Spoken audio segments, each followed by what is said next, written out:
महाभारताच्या वनपर्वातील 300 श्लोकात व बहुअंशी अनुष्टुप छंदात सावित्रीची कथा गवली गेली आहे.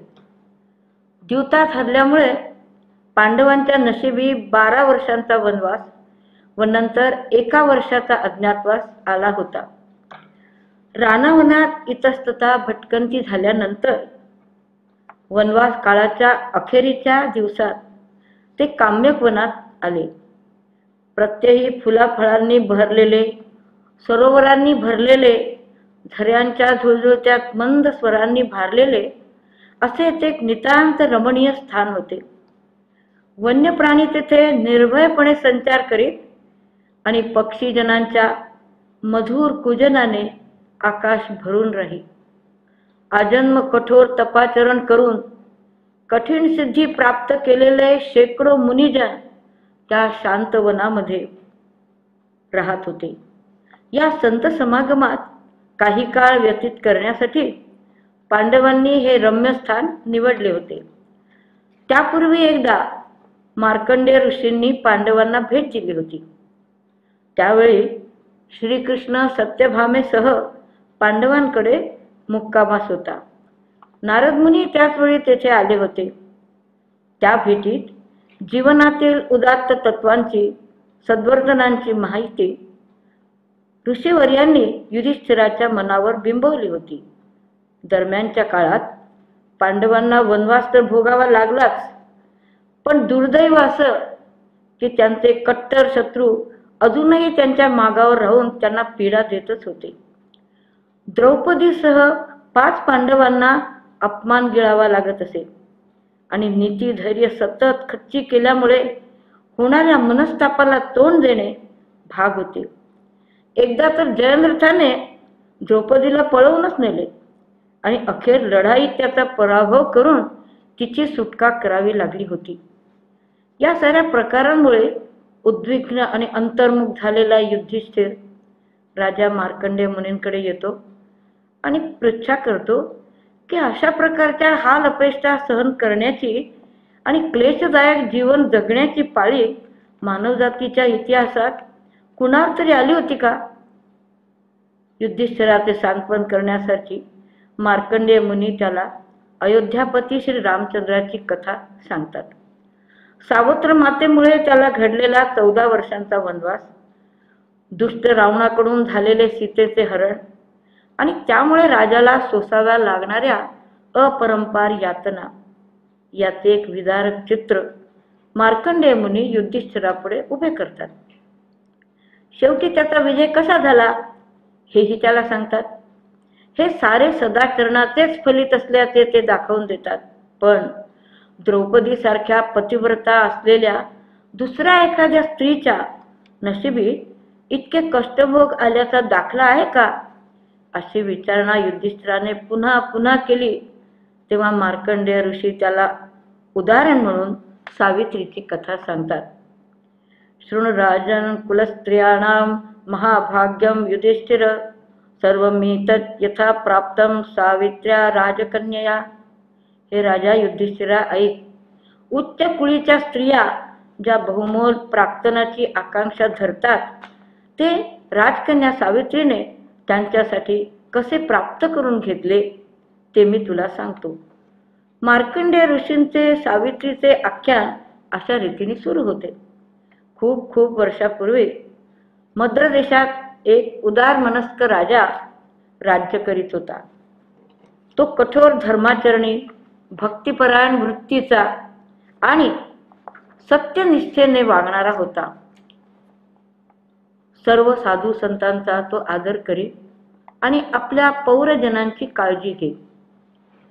त्याचे नाव होते अश्वपती. अनेकविध यज्ञकर्मे करणाऱ्या, दानधर्मात रत होणाऱ्या, कर्मकुशल, षड्रिपूंवर ताबा मिळविणाऱ्या या राजावर साऱ्या प्रजाजनांची खूप भक्ती होती आणि तोही त्याच्यावर तसेच प्रेम करीत.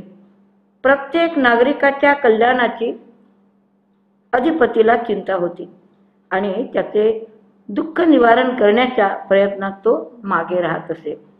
पण त्याच्या पोटी संतान नव्हते. जसजसा काळ जाऊ लागला आणि वृद्धत्वाची छटा त्याच्या देहावर दिसू लागली तसा या गोष्टीमुळे तो दुःखाने झुरू लागला. म्हणून पुत्रप्राप्तीच्या अभिप्सेने 17-18 वर्षे त्याने घोर तपाचरण केले. तो सावित्री देवीला दररोज 1,00,000 आहुती देत असे. तपाचरणाच्या या काळात त्याने कडक नियमांचे काटेकोर पालन केले. आपली सर्व इंद्रिये त्याने काबूत ठेवली. तो अत्यंत अल्प प्रमाणात अन्न ग्रहण करीत असे आणि तेही दिवसभराच्या 6व्या प्रहरात. अखेर त्याच्या भक्तीने व तपश्चर्याने प्रसन्न होऊन स्वतः देवी सावित्री यज्ञवेदीतून त्याच्यासमोर प्रगट झाली. तिने राजाला आशीर्वाद दिला व त्याच्या इच्छापूर्तीसाठी तिने त्याला उचित असा वर दिला. अखेर त्याच्या भक्तीने व तपश्चर्याने प्रसन्न होऊन देवी सावित्री यज्ञवेदीतून तिने राजाला आशीर्वाद दिला व त्याच्या इच्छापूर्तीसाठी तिने त्याला उचित वरही दिला. देवीने अधिपतीला असेही सांगितले की त्याच्या महान तपश्चरणाने पाहून त्याची पुत्रप्राप्तीची इच्छा तिने आधीच ब्रह्मदेवाच्या कानावर घातली आहे. ती पुढे असेही सांगते की त्याला लवकरच एक तेजस्वी कन्येचा लाभ होईल. या बाबतीत कोणताही अनुमान न करता राजाने या वराचा स्वीकार करावा असाही ती आदेश देते. प्रत्यक्ष ब्रह्मदेवाच्या कृपेने राजाला हे वरदान प्राप्त झाले असून त्याचा त्याने सानंद स्वीकार करावा हेही त्याला सांगते. कालांतराने आपली ज्येष्ठ पत्नी व सहधर्मचारिणी मालवी हिच्या पोटी राजाला कन्यारत्नाचा लाभ झाला. सावित्र्या प्रीतया दत्ता सावित्र्या हुतया यपि सावित्रीत्येव नामास्या क्रूरविस्पासुता पिता. सावित्रीच्या कृपेने आणि सावित्री व्रताच्या तपश्चरणाने ती प्राप्त झाली असल्याने आणि थोर वडीलधाऱ्यांच्या अनुमतीने त्याने तिचे नाव सावित्री असे ठेवले. सौंदर्यवती सावित्री निसर्ग नियमानुसार वयात आली. ती प्रत्यक्ष लक्ष्मीच वाटत होती. पुष्ट नितंबिनी कृष्णकटी कमलनेत्र असलेली सावित्री आता खरोखरच एखाद्या स्वर्गस्थ देवते समान हसू लागली, दिसू लागली. अश्वपतीची दुहिता बनून एखादी देवकन्यास तर पृथ्वीवर अवतीर्ण झाली आहे की काय असे नगरवासियांना वाटू लागले. एवढेच नव्हे तर तिच्या त्या अप्रतिम लावण्याने आणि यौवनाच्या जोशपूर्ण प्रभेने दिपून गेल्यामुळे कुणीही राजा व राजपुत्र तिला विवाहाची मागणी घालण्यास धजत नसे. एकदा पक्षातील पर्वणीच्या शुभदिनी सावित्री सुस्नात होऊन देवळात गेली व प्रार्थना करून तिने अग्नीला समिधा अर्पण केल्या. पुरोहितांनी तिच्या कल्याणाप्रित्यर्थ स्वस्ति वेद मंत्र म्हटले. पूजा आटोपल्यावर थोडी फुले आणि प्रसाद घेऊन ती आपल्या पित्याकडे आली. वाकून त्यांच्या चरणांना स्पर्श केला. नंतर तिने त्यांना फुले दिली व प्रसाद अर्पण केला आणि हात जोडून ती त्यांच्याजवळ उभी राहिली. पूर्णपणे वयात आलेल्या व देवरूपिणीचे सौंदर्य लालेल्या कन्येचे अद्याप पाणीग्रहण झालेले नव्हते. पिता अश्वपतीला औदासिन्याने घेतले. समानशील जोडीदाराचा शोध घेण्यासाठी आता सावित्रीने स्वतःच बाहेर पडावे असे तो सुचवितो. आतापर्यंत कुणीही तिला लग्नाची मागणी घातली नसल्याने वर संशोधनाचे काम तिथे तिलाच करावे लागेल असे पित्याने तिला सांगितले. वयात आलेल्या कन्येचे पित्याने धर्माज्ञेप्रमाणे जर वेळीच लग्न करून दिले नाही तर तो दोषी व लोकनिर्देशास पात्र होतो याची जाणीव राजाने सावित्रीला करून दिली. किंचित सलज्ज होऊन राजकन्या आपल्या पित्याच्या चरणांना वंदन करते आणि क्षणार्धात आपल्या इप्सित कार्याच्या सिद्धीसाठी बाहेर पडते. राज दरबारातील काही ज्येष्ठ आणि जाणीच्या मंत्र्यांना बरोबर घेऊन सुवर्णरथात आरूढ होऊन ती सत्पात्र विद्वानांना दान करीत करीत पुढे जाते. वृक्षराजींनी भरलेल्या हरित वनातून जात असता ती विविध आश्रमात जाऊन तपश्चर्येत आपले समग्र जीवन व्यतीत करीत असलेल्या ऋषीमुनींचा आदर सत्कार करते. इकडे एके दिवशी राजवाड्यात राजा अश्वपती देवर्षी नारदांशी विषय संवाद करीत बसले होते. योगायोगाने जवळजवळ त्याच सुमारास विविध तीर्थस्थळांना आणि अनेक आश्रमांना भेटी देऊन सावित्री पितृगृही परतते. आपले पिताश्री आणि देवश्री नारद बोलत असल्याचे पाहून सावित्री त्यांना चरणस्पर्श करते आणि त्यांना भक्तिपूर्वक अभिवादन करते. ती एखाद्या वधूसारखी लावण्यवती व तेजस्वी अशी शोभत होती. नारद सावित्रीकडे कटाक्ष टाकतात आणि वयात आलेल्या आपल्या तरुण कन्येचा अद्याप विवाह कसा करून दिला नाही अशी पृच्छा राजाकडे करतात. नेमक्या याच कारणास्तव आपण सावित्रीला बाहेर देशी धाडले होते असे खुलासा अश्वपती करतो. आता आपले इप्सित पूर्ण करूनच ती परतली असावी असे अनुमानही राजा करतो. सावित्रीने आपल्या प्रवासाची सगळी हकीकत कथन करावी आणि आपला पती म्हणून तिने कुणाची निवड केली हेही सांगावे असे राजा सुचवतो.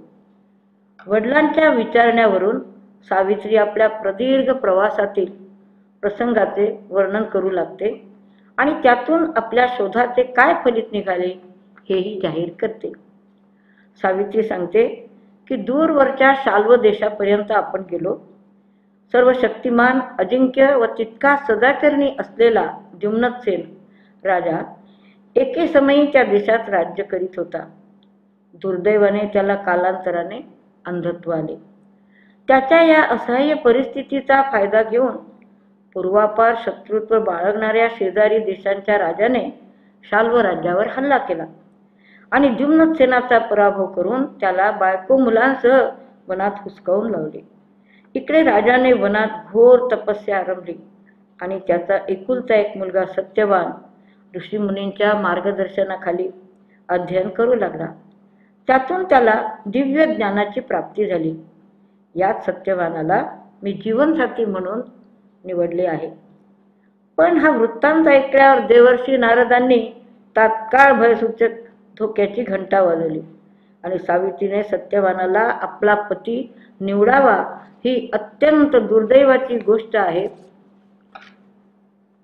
असे राजाच्या निदर्शनास आणून दिले. अहो पत्मत पापम सावित्र्या नृपते कृतम अजानंत्या यदनया गुणवान सत्यवान वृत्तः. अरे रे राजा, सत्यवान गुणी खरा, पण त्याची निवड करून सावित्रीने अजाणता अनिष्ट कृत्य केलेले आहे, कारण त्यातून नष्टचर्य ओढवणार आहे. आता हे खरे की त्याचा पिता सत्याचरणी होता, त्याची माता थोर मनाची होती आणि अशा दाम्पत्याच्या पोटी जन्माला आल्यामुळेच विद्वान लोकांनी मुलाचे नाव सत्यवान असे समर्थ नाव ठेवले होते.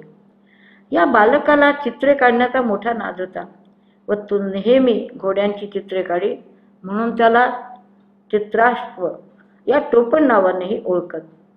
अश्वपतीने विचारलेल्या आणखी काही प्रश्नांना उत्तर देताना नारद मुनी म्हणाले की सत्यवान सूर्यासमान तेजस्वी असून तो बृहस्पती तुल्य बुद्धीचा आहे.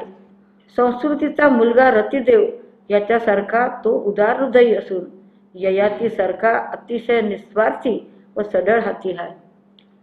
उशिनापुत्र शिबीप्रमाणे तो विद्वज्जनांचा आदर करणारा व सत्यवचनी आहे.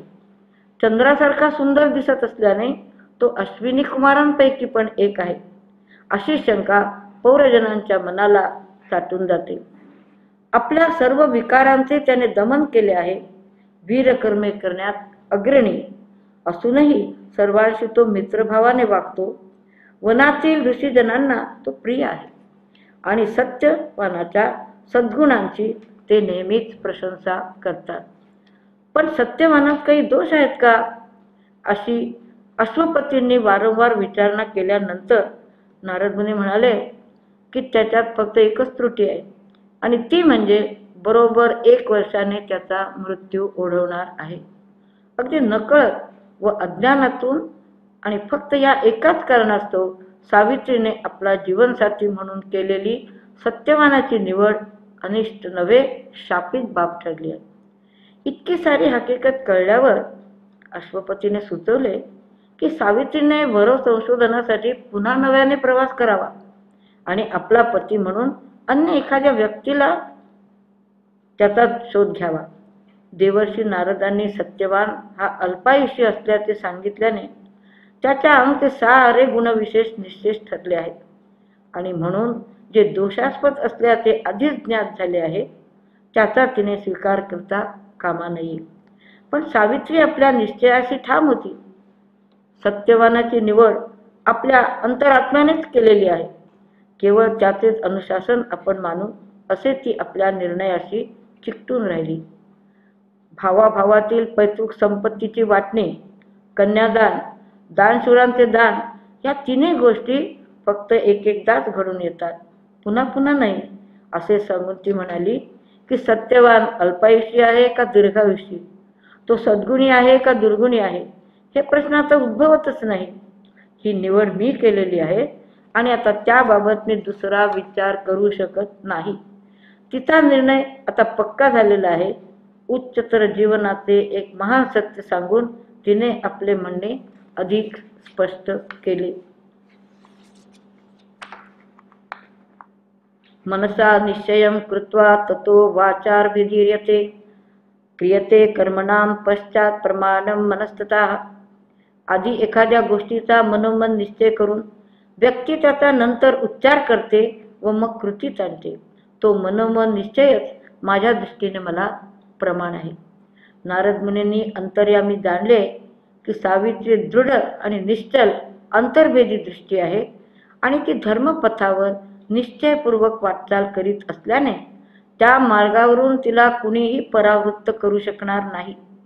तसेच सत्यवानासारखा सद्गुणी दुसरा कुणी आढळणार नाही हे ठाऊक असल्याने या विवाहाला त्यांनी संमती दर्शवली.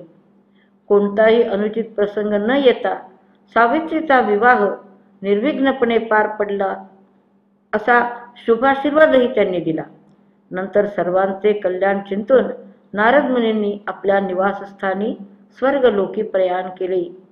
अविघ्नमस्तु सावित्र्याः प्रदाने दुरितस्तव साधयिष्यामहं तावत् सर्वेषां भद्रमस्तु वः.